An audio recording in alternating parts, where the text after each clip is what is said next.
大家好，歡迎光臨 Solo Talk。各位觀眾，喺430生日嘅最後關頭，姜濤真係俾咗個大驚喜大家，就係佢突然間開直播啊！大家知啦，佢真係好耐冇開過直播啦。大家見到佢出現嗰陣，真係好開心。但係傾到一半，姜濤突然間拋咗個震撼彈出嚟，講咗一個關於佢今年音樂發展嘅重大決定。到底佢呢個27歲嘅決定係咩？佢心入面又收埋咗啲咩想同大家講嘅真心話呢？我哋即刻聽下呢段9分鐘嘅精華片段。46分啦，好，可以講啦。唔使咁緊張嘅大家。我想宣布第一件事就係、今年嘅sorry，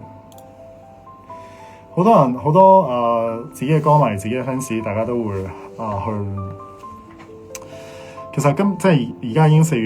月啦，已經就係5月啦，係啦。咁其實以往我喺呢個年份，起碼都會出1首歌或者2首歌嘅。咁但係到呢一個時間段都未收到任何新歌嘅消息，即係大家都未收到我任何關於我出歌嘅消息嘅時候，其實都唔想令大家去抱住一個即係疑慮嘅心情，或者話仲喺度期待緊我幾時會出歌嘅呢一個心態去有即係 keep 住問我都好想今日喺呢度同大家講，即係我今年係唔會出歌嘅。我今年係會暫停所有出歌嘅計劃，呢個係我大概幾時嘅諗法咧？好似係差唔多兩個月前嘅諗法，係啊，應該話由上年 concert 自己嘅 concert 完咗之後，過咗1-2個月，要製作新歌嘅時候，我仲記得嗰個時候係去錄 MIRROR 嘅團歌嘅車程入邊，嗰個時候差唔多已經係2月尾3月嘅時候，公司都問我話你幾時出歌？我喺嗰個 moment 我就覺得好似例行公事咁樣去諗呢一個問題。係要出歌咯，出咩咧？我喺個車程度，我係諗唔到我要出啲咩，我亦都冇去諗過我要出啲咩。因為其實以往我好多嘅諗法，即係我都知道好多人話你又唔識作曲，你又唔識寫詞，你又唔識咩？你憑咩話你自己諗到啲咩出啲咩歌啊？咁樣其實即係我又唔係想解釋啲咩，純粹想同大家講翻。咁即係雖則係即係咁，但係即係其實我試過作曲嘅係太難聽，有時候我覺得係好彩話今年 album 有一首歌係自己作，但係的確由蒙着嘴開始係大部分蒙着嘴之後嘅，因為蒙着嘴係一個轉捩點，因為蒙着嘴本身個 planning 唔係出蒙着嘴嘅，但係嗰個時候因為疫情嘅時候，咁我就覺得好似大眾需要一首比較開心啲嘅歌去令大家開心少少，咁所以由蒙着嘴開始，我嘅所有歌嘅 idea，應該係咁講，我會發起一個諗法。我通常諗歌係，我會諗到我嘅 MV 想表達啲咩，我會諗首歌，因為我想諗個主題，我想表達啲咩先，跟住我就會諗個 MV 嘅畫面，因為我都好中意睇 MV 啦，由細到大睇過好多嘅 MV， 咁我亦都會由 MV 嘅好多畫面開始諗，我就會寫一個 storyline 俾我嘅監製 Edward 同埋作詞人，係咁樣嚟嘅呢一首歌，即係由蒙着嘴開始，差唔多就係我大部分嘅歌就係咁上下咁樣，個流程就係我去諗一個諗法，我就會去叫 Edward 叫我幕後嘅團隊幫我去實現我呢個諗法。咁當然我哋就會可能去搞好多嘅 demo， 或者係揾啲 writer 去寫唔同嘅 demo 俾我哋去試。因為蒙着嘴前嘅我係純粹覺得首歌好似幾好聽，但我對呢首歌嘅諗法，我係冇乜任何嘅信心去講。因為講真嗰時候都仲新，我未有呢個信心去覺得話我去諗嘅一個 idea 會唔會可以切合到呢個市場需要嘅嘢，或者話切合到大眾想要嘅嘢。但係由蒙着嘴蒙着嘴之後就多謝大家愛戴啦，嗰個時候就幾好啦。由嗰首歌之後我就開始有信心啦。咁之後嘅所有歌就大部分我唔可以話全部啦，係大部分嘅流程就係咁樣。咁但係點解直至我由今年呢一個好多自己嘅諗法，係我由從出道嘅蒙着嘴之後，我就開始有好多好多自己嘅 idea， 我好夠膽攞出嚟同大家傾，同大家去討論，係啦。咁亦都之後嘅做出嚟嘅嘢，我覺得都係自己心目中覺得幾想要嘅嗰件事，係。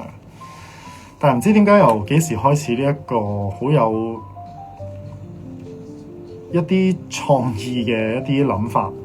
或者話一啲好自己好有想出歌嘅一種衝動，唔知點解由最近呢幾年開始，佢係一個漸遞減式嘅一個路線嚟嘅，係啊，即係唔知由幾時開始。我都係會每一首歌我都係有一啲自己想講嘅嘢，係，但係嗰種諗法越嚟越少，少到今年嘅 album 出完之後，我就開始冇嘢想同大家講。我要講嘅好多嘅嘢，其實喺我以前嘅歌，我睇翻轉頭，我覺得我都講過，包括我自己嘅成長過程，包括喺呢一行。我受到一啲情緒嘅困擾嘅時候，我出咗一啲關於情緒嘅歌，一啲大眾中意嘅 love story 嘅情歌，我亦都有做，係咁暫時諗唔到有啲乜嘢想同大家去分享。其實我唔係唔可以做一首歌嘅，我唔係唔可以叫幕後，即係可能我唔使諗咁多，或者話我就直接叫幕後嘅團隊去幫我做，唔係唔得，但係我覺得呢個好似唔係我最理想嘅一個狀態，或者話呢個好似違背咗我當初想做歌手嘅嗰個初心，就係我即係身為一個歌手，我自己覺得你做得呢一行，即係無論我嘅音樂大家鍾唔鍾意即係點樣都好啦。我都知道好多人唔鍾意但係都冇所謂，因為即係多一句啦，嗰個叫咩？即係個青菜蘿蔔各有所愛啦，即係嗰啲係咯。但係我自己覺得我有一個底線想捉住嘅，就係我每一首歌起碼真係要我自己係有一啲嘢想同大家講，或者話係一啲真實嘅嘢，我先至會想起嗰首歌。但係今年喺嗰個的士嘅車程入邊，我冇嗰個感覺開始。我係諗唔到，我 even 諗唔到我下一首歌我要做咩曲風，我都諗唔到。因為其實你有時諗唔到你個想表達嘅主題，你就算你諗唔到嗰個主題，你都可能可以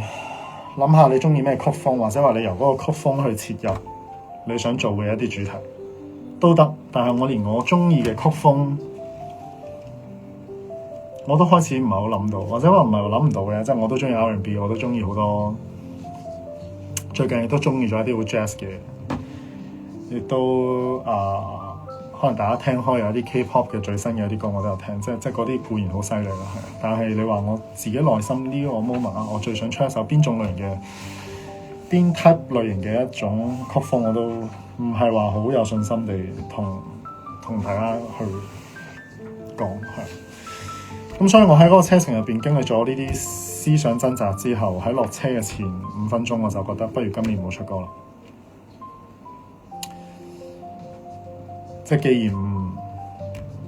冇呢個就唔好出咯，係。即係其實我都想俾自己靜1年嘅，唔好話1年啦，即係靜一段時間啦，喺音樂呢條路上。想自己去沉澱下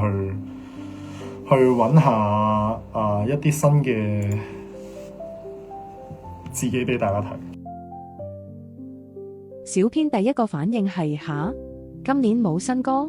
第二個反應係好啦，等你。係有啲唔捨得嘅，今年未必有新歌聽，話唔失落就假嘅。